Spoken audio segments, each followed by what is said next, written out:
Na aula de hoje, a Primeira República no Brasil. Vem!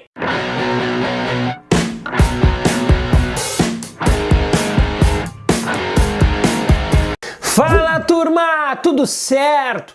Hoje a gente vai falar da chamada Primeira República, a primeira fase da implantação da República no Brasil, um período importantíssimo, período que vai criar as bases ali da República no Brasil. E é uma fase importante, tão importante que aqui no canal a gente vai começar a destrinchar governo por governo dessa chamada primeira fase da República no Brasil. Nós vamos ter, de forma escalonada, para a gente não ficar apenas nesse tema, nós vamos abordar todos os governos dos presidentes da Primeira República. Então a gente vai falar ali do Campos Salles, a gente vai falar ali do Nilo Peçanha, a gente vai falar do Hermes da Fonseca, a gente vai falar do Arthur Bernardes, a gente vai falar de todo mundo, de todos os presidentes que governaram o Brasil de 1889, quando o Império cai, até 1930, que a gente já falou sobre 1930, que é quando termina a chamada Primeira República. No vídeo de hoje, nós vamos falar de alguns aspectos mais gerais da chamada Primeira República. A Primeira República possui características importantes, que são características que normalmente são cobradas às vezes nos vestibulares, que são características mais gerais. E é o que a gente vai fazer nesse vídeo. A gente vai destrinchar um pouquinho das características gerais desta fase política, econômica e social do Brasil. Primeiro ponto importante da gente definir aqui é que essa fase que a gente chama de Primeira República, ela ganha vários nomes, ela ganha várias nomenclaturas. Uma dessas nomenclaturas, que é muito utilizada ainda, é a nomenclatura de República Velha. Por que República Velha? Esse termo surge na Era Vargas para definir a Era Vargas como a Nova República. E se a Era Vargas era a Nova República, o que ficou para trás era a República Velha. Mas esse é um termo pejorativo, ele é um termo, de uma certa forma, que ele deprecia o período. Então, ele, do ponto de vista historiográfico, ele não é muito aceito, mas muitas vezes ele acaba caindo nos vestibulares e ele acaba caindo nas avaliações em geral. Mas os historiadores aceitam como o termo mais adequado a denominação Primeira República. A gente vê outros termos ali, como, por exemplo, a gente vai ver de República Oligárquica, de República Café com Leite, e todos esses termos, eles têm o objetivo de valorizar uma característica em especial desta fase de 1889 até 1930. E a gente já vai destrinchar um pouquinho a respeito disso. Mas é importante dizer que, apesar de tudo, o termo historiográfico correto é Primeira República. Dentro da Primeira República, nós temos aí um período especial que não é a mesma coisa, que é a chamada República da Espada. A República da Espada aconteceu dentro da Primeira República e foi de 1889 até 1894. Por que a gente chama esse período, de República da Espada? Porque foi o período onde os dois primeiros presidentes do Brasil foram marechais do Exército, tanto o Marechal Deodoro da Fonseca quanto também o Marechal Floriano Peixoto. E por terem essa origem do Exército, a gente chama essa fase de República da Espada. Mas ela está dentro desse período maior, que é a Primeira República. Inclusive aqui no canal eu já falei bastante tanto sobre o Deodoro da Fonseca, quanto também tem um vídeo especial sobre o Floriano Peixoto, e a gente tem aqui uma playlist especialíssima sobre a República na Espada. Se tu ainda não assistiu esses vídeos, recomendo fortemente, tá aqui na descrição do canal, os vídeos tanto sobre o Deodoro quanto sobre o Floriano Peixoto. Então é importante destacar nesse sentido que de 1889 a 1930 é a fase que sucede o Império. Eu não vou me aprofundar muito sobre as causas da queda do Império, porque isso eu já falei no vídeo específico sobre a República da Espada. Mas é importante a gente entender que os primeiros anos ali, eles vão ser governados por aquelas lideranças do exército que vão ter um papel fundamental, um papel da derrubada do Império e da implantação da República no Brasil. Sobretudo ali o papel do ex-monarquista Deodoro da Fonseca, que vai proclamar a República na Câmara Municipal do Rio de Janeiro e, a partir dali, inicia esse novo sistema político no Brasil, que é esse sistema republicano. Nesse sentido, é importante a gente olhar para a Primeira República dentro das fases, né, da divisão por períodos que a Primeira República vai ter. O Marcos Napolitano, ele divide em 3 fases. Eu acho que é muito bem dividido, a gente consegue enxergar melhor a Primeira República se a gente divide nessas 3 fases. Tanto a fase da implantação, a fase da institucionalização e a fase da crise da Primeira República.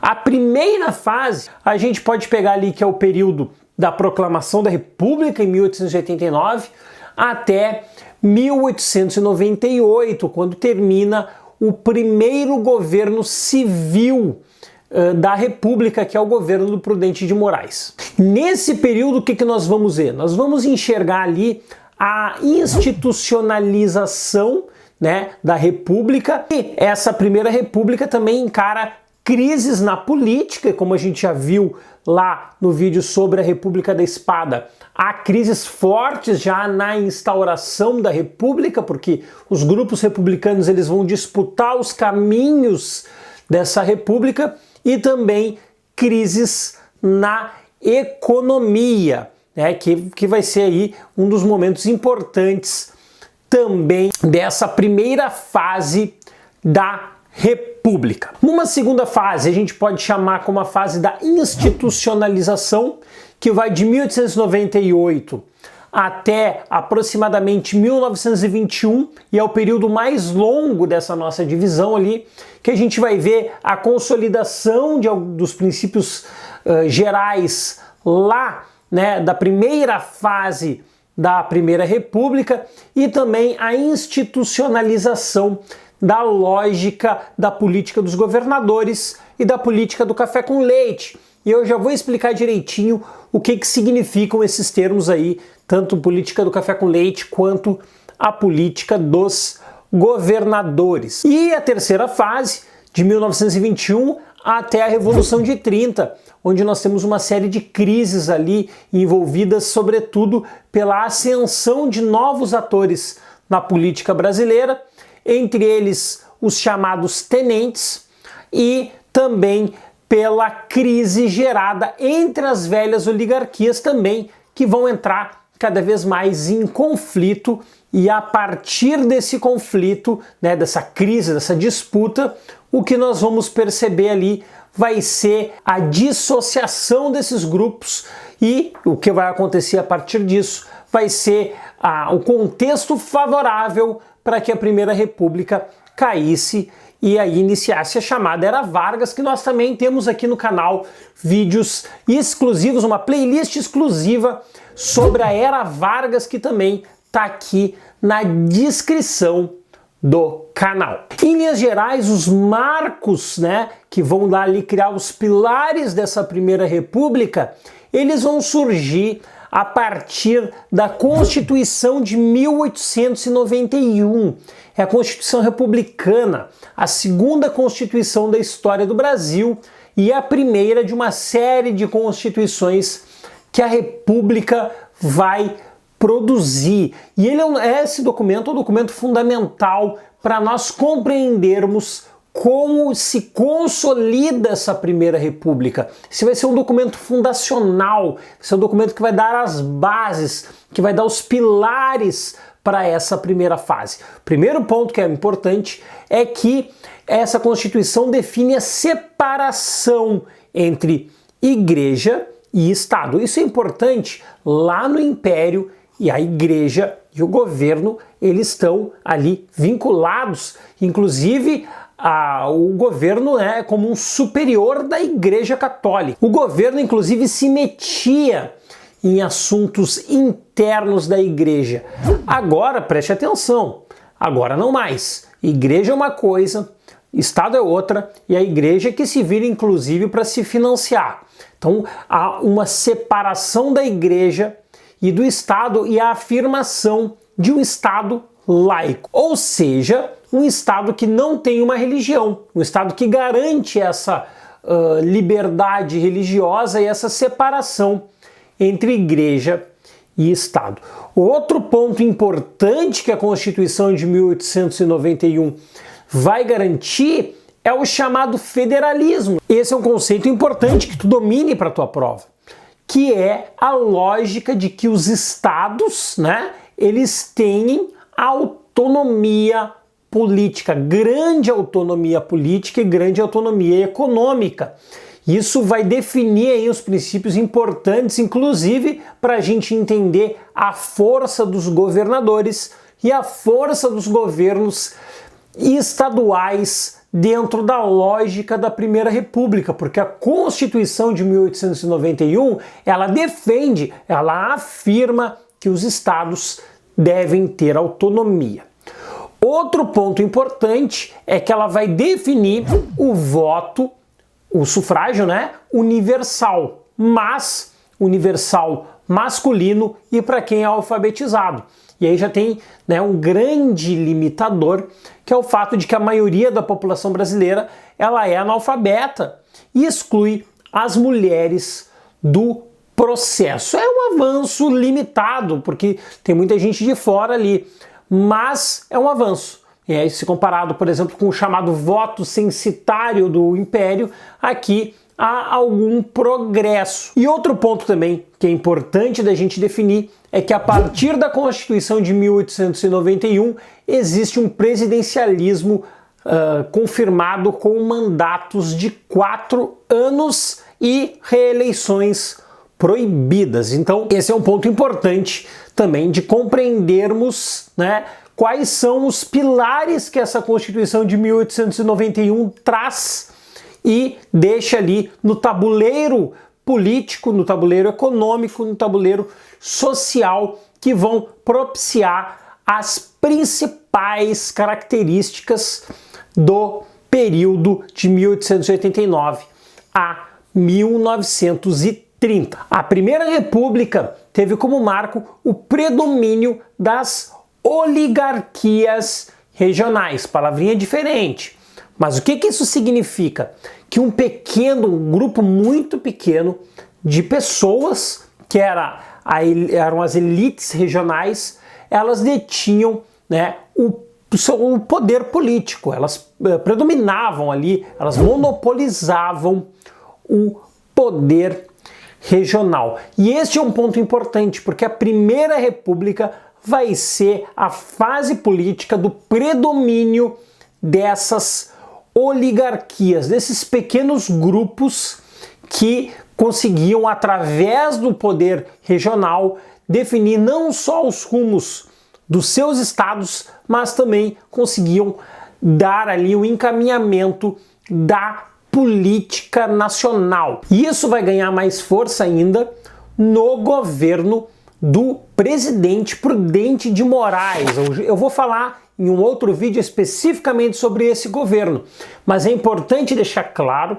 que vai ser a partir do governo dele, ele que é o primeiro presidente civil da República, que o clientelismo e o coronelismo vão ganhar força, vão ganhar cada vez mais. A prática coronelística e a prática do clientelismo, elas ganham quase que uma legitimidade a partir deste governo. Então isso é importante também de definirmos, porque essas duas características elas vão estar depois presentes em toda a Primeira República. Porque vai ser a partir tanto do clientelismo quanto do coronelismo, que a gente vai ver o uso da máquina pública e da máquina política estadual para a manutenção de determinados atores políticos, tanto nos estados quanto no cenário federal. Assim se garantia não só o predomínio de determinados partidos regionais,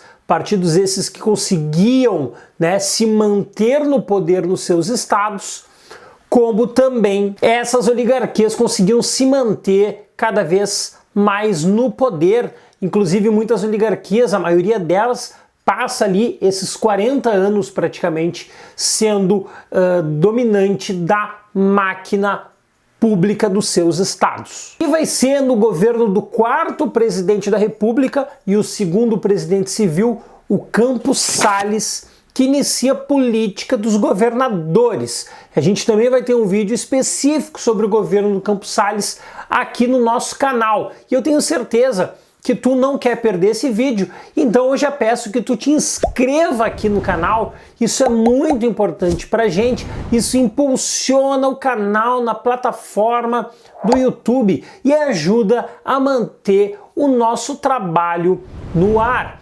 Inclusive, já aproveita aí e deixa teu joinha, que ele é fundamental para impulsionar o nosso vídeo aqui na plataforma do YouTube. E claro, tenho certeza, de repente tu tem um colega da escola ou um vestibulando que também está desesperado para tentar destrinchar o conteúdo de história, manda esse vídeo para ele, leva a palavra do canal adiante. Certo, gente? E a política dos governadores funcionava da seguinte forma: o governo federal agia apoiando uma elite regional. Essa elite regional garantia a eleição de candidatos que dariam apoio no Congresso ao governo. Dessa forma se resolvia o conflito, porque em uma determinada ponta, o que nós vamos ver? Nós vamos perceber que há cada vez menos conflitos na disputa de poder, inclusive porque existe cada vez menos oposição no governo federal. E isso também se reproduz nos governos regionais, com o apoio que o governo federal dava aos governos regionais, que eram governos ali situacionistas. E esse é um ponto importante, porque daí a gente vai entender a figura do coronel, que o coronel aqui não tem nada a ver com militar, não tem nada a ver com a lógica da patente militar. O coronel aqui, ele é uma figura normalmente vinculada ao meio rural. A gente não pode esquecer, nessa época o Brasil era um país rural e essa figura, ela tinha como papel arregimentar eleitores para votar nos candidatos que dariam apoio ao governo federal e também ao governo estadual. Ele era uma figura central, porque era ele que conseguia esses eleitores. E ele conseguia esses eleitores também, nem sempre eram eleitores reais. Muitas vezes eles fraudavam a votação, a gente não pode esquecer, o voto era em papel e o voto ele não era secreto. Todo mundo tinha acesso a quem as pessoas votavam. Isso era um princípio de uma filosofia positivista, inclusive. Então, ele inclusive o coronel conseguia utilizar a estrutura estadual até para fazer ameaças, porque o governo não sabia em quem as pessoas votavam. E, por outro lado, se não conseguia fazer esse voto que a gente chama de voto de cabresto, ele simplesmente fraudava a ata das eleições, colocando resultados que eram interessantes tanto para a oligarquia regional quanto para a oligarquia federal, já que está todo mundo ali alinhado. Era essa política dos governadores, esse círculo que garantia apoio a todo mundo e limava a oposição do processo, diminuindo as crises, diminuindo os rachas, que a gente vai chamar de política dos governadores. E ela tem início no governo do Campos Salles e vira um modus operandi que vai seguir durante toda a Primeira República esse sistema, que era um sistema que garantia, né, por meio desse pacto entre as oligarquias. Teve algumas crises? Sim, algumas crises nós observamos, mas elas, em geral, elas são poucas e elas não chegam a ameaçar o status quo, pelo menos durante toda a boa parte dessa Primeira República. Um outro acordo importante aqui vai ser o acordo que vai ficar conhecido como política do café com leite. Essa política do café com leite foi um acordo entre São Paulo e Minas Gerais que visou revezar o poder entre essas duas oligarquias regionais, que eram os principais polos, as principais forças, não só do ponto de vista político, mas também do ponto de vista econômico. O acordo disso vai ser o Pacto de Ouro Fino. Esse acordo ele acontece em 1913, o Pacto de Ouro Fino acontece em 1913 e tem esse objetivo de revezar uma hora na presidência um paulista e outra hora um mineiro. Mas aqui tem um ponto importante. Esse acordo ele não é 100% perfeito. A gente não vê um revezamento de uma forma muito linear. Nós vamos ter também outros candidatos ali, inclusive em 1913, quando esse acordo é feito, o próprio presidente não era nem mineiro, nem paulista, era um gaúcho, o Hermes da Fonseca. E, claro, a gente não pode também pensar que só essas duas elites regionais definiam os caminhos, né? Então a gente vai ver que outras oligarquias regionais têm peso importante, como inclusive a oligarquia do Rio Grande do Sul, né? Mas não apenas a oligarquia do Rio Grande do Sul. Então, essas oligarquias elas vão resistir em determinados momentos a esse revezamento? Sim, mas esse acordo ele é o mais forte que a gente vai ver dentro da Primeira República, embora relativamente com algumas imperfeições.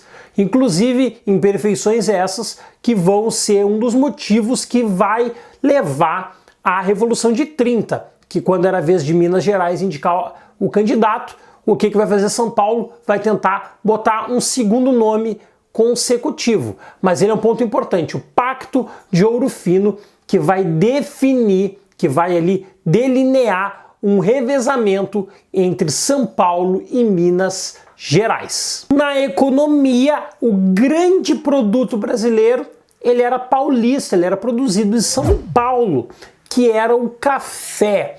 O Brasil era um grande produtor de café e dependia muito da exportação do café para o exterior. Toda a estrutura econômica, né, ou quase toda a estrutura econômica brasileira dependiam da produção de café. O Brasil produzia tanto café que ali nos primeiros anos da República, ali na primeira década do século XX, isso gerou um problema, que foi o excesso de café produzido. A produção brasileira foi tão grande que esse excesso ele derrubou o preço do café no mercado internacional. O que vai acontecer a partir disso?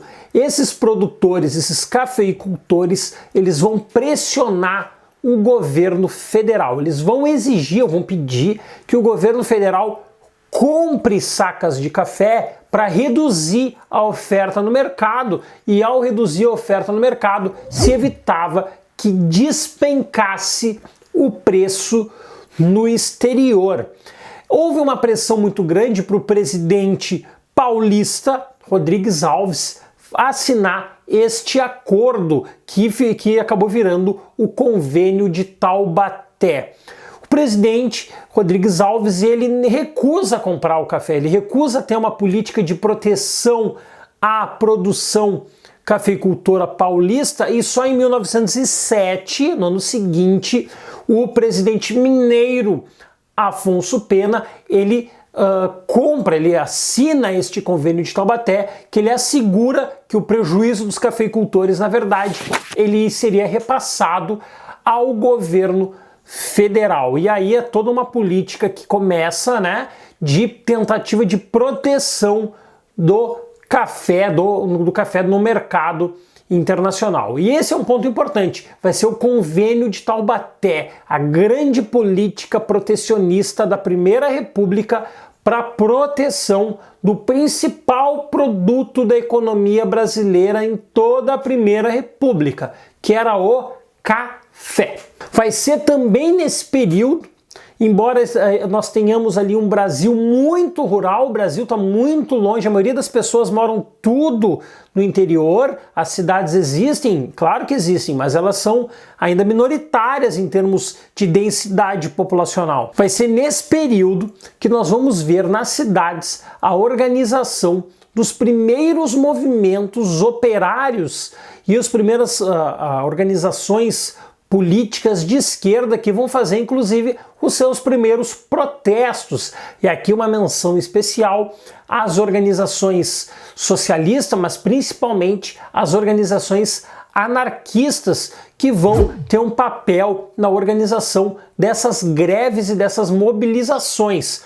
Fica, sobretudo, como marco o ano de 1917, inspirados não só pela crise que vai se gerar em 1917 em razão dos reflexos da Primeira Guerra Mundial, mas também como reflexo da Revolução Russa de 1917, que traz essas repercussões aqui para o Brasil. Tanto que logo em seguida também, em 1922, nós vamos ter a organização do Partido Comunista Brasileiro, o PCB, também refletindo um pouco, né, essa mudança de ares, não só no cenário internacional, mas também com a tímida, mas já cada vez mais visível, urbanização da sociedade brasileira. Também nesse período é importante que a gente destaque a organização de várias revoltas que nós vamos ver, né? A Primeira República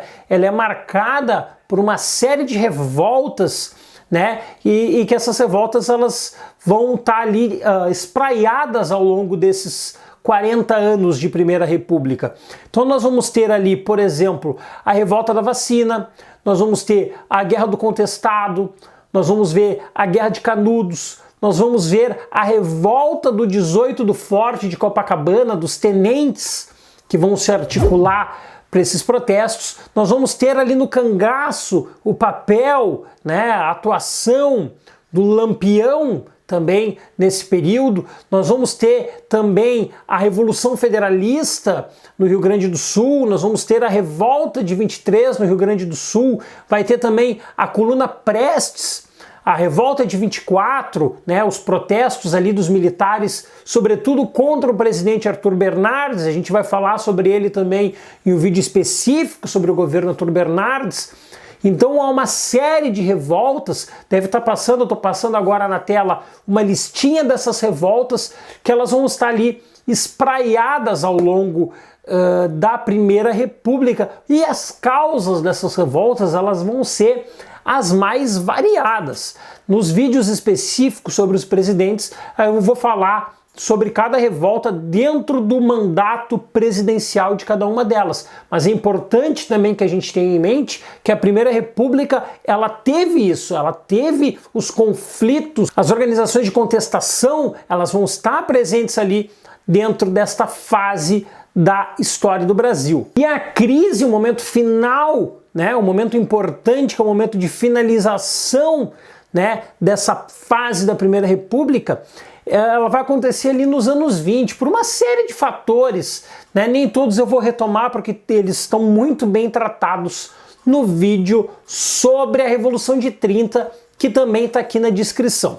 Mas alguns deles são importantes de retomar para nós compreendermos, como por exemplo a ascensão dos tenentes, né, que é uma nova geração de militares que está ali surgindo, a crise entre as oligarquias, que inclusive a partir de uma divergência ali entre as oligarquias é o que vai levar à candidatura do Getúlio Vargas a presidente da República, a ascensão de novos políticos ali também que vai ser importante, e o último ponto, mas não menos importante, que vai ser o assassinato do João Pessoa, que não tinha nada de político, mas ele era o vice da chapa, e ele acaba sendo ali, né, o fogo no palheiro para a Revolução de 30. Então, uma série de fatores que vão levar ao longo dos anos 20 à construção dessa crise que vai levar no fim da Primeira República. Certo, gente? Gostou desse vídeo? Deixa teu comentário aqui embaixo,